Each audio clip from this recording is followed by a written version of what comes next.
feel-good breakfast show, Expresso, right here on SABC3. And it's time to talk some cars. And our car guys, Gav and Chiro from overdrivetv.co.za, joins us once again to give us a piece of their minds on some serious 4x4s this morning. Guys, good morning. Welcome to Expresso. Thanks, Ewan. Good to be here again. Lovely. So what's on the table for us this morning?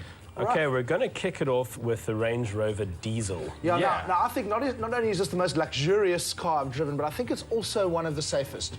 Is that because it weighs about 400 tons and has as many airbags? Those are all contributing factors, but you're wrong, Chiro. It's actually because of the armrest. Ah, yes, the armrest theory. Yeah, absolutely. Now, I believe when your left arm is on an armrest, you naturally drive slower. It's like you're just exponentially connected to your right foot. So that's a good thing, isn't it? Absolutely. Yeah. If you relax, you drive slower. Armrests would save lives. Armrests do save lives.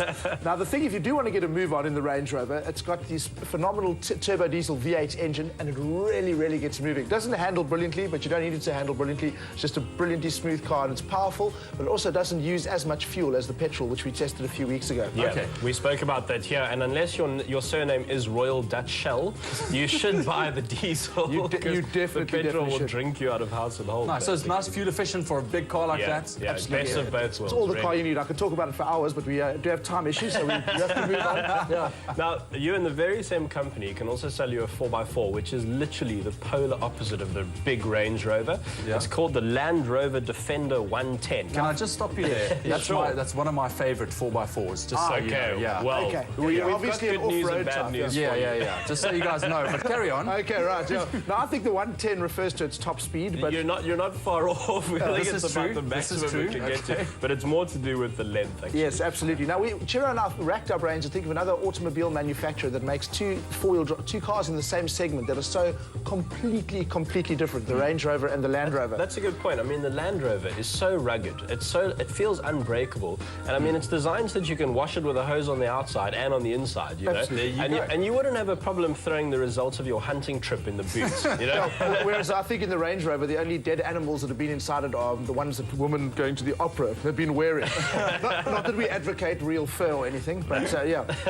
So I suppose the actual car is what you want to know. But yes. To me, it feels like driving a war zone. Honestly, it's probably loud. Why you like it, you know? Yeah, no, exactly. No, I really like it. It's loud. It's uncomfortable. It's like driving a portable office that you get at a construction site. Now the thing is, as bad as it is on road, because it's difficult to drive on road, it is exponentially as good off road. It is absolutely phenomenal. People who know me well will know I can get lost on the way to an ensuite bathroom in a hotel room.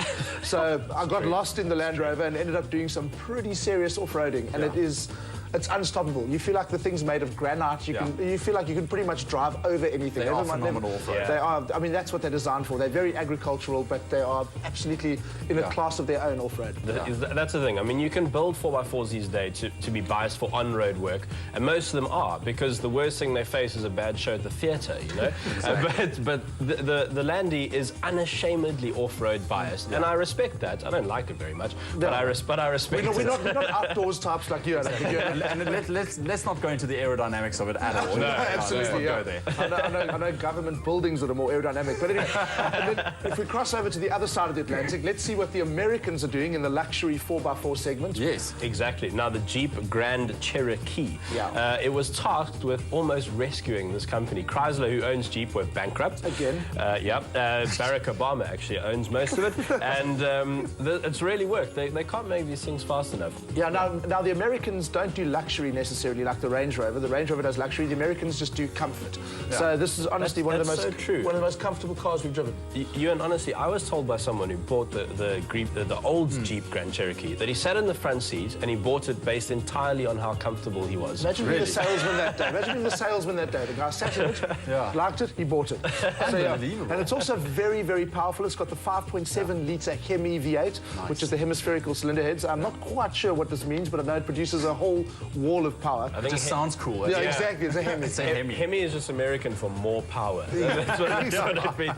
But I love their solution to an automatic tailgate. I mean, a lot of cars have these. The button is on the edge of the tailgate. You walk away, you press it, and the thing closes in front of your face. The Jeep, the button is inside the boot.